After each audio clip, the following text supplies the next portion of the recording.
Now, Bitcoin doesn't have to be reliant on oil or on dictators, not necessarily. It could, meaning there could be Bitcoin mining in various countries of different democratic degrees, but it'll be done by all countries eventually, in my opinion.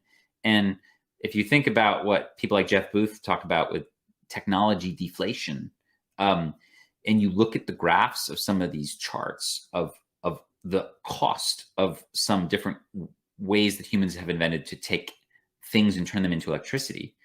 I mean, it's quite clear to me that in like 10 or 20 years, like there's just going to be a lot more renewables because they're going to be cheaper, not for any other reason. And Bitcoin miners are completely united in one thing only. They're only after the cheapest energy. That's it. That's really all they care about. And that's great. They're servants, loyal servants of the network, right? Now, that's going to lead them to do a lot of things. That's going to lead them to use whatever energy is cheapest. And you know what? Around the world today, in a lot of cases, that's stranded geothermal. Look what's happening in El Salvador with volcanoes. Stranded hydro. Look what's happening in Virunga National Park in the DRC. It's, oh, what energy is cheapest in Texas? Well, solar and wind. So I've got friends who build these big campuses out there.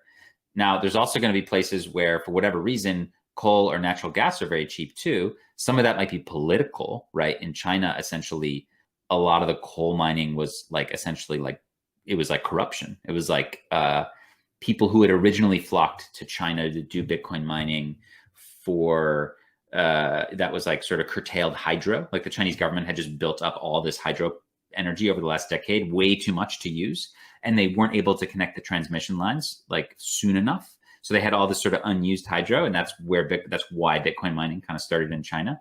But when the rainy season would like chill out and it would become more dry, those miners were like, okay, well, what do we do now? And then they like made deals with these like coal plants, and they basically got free energy.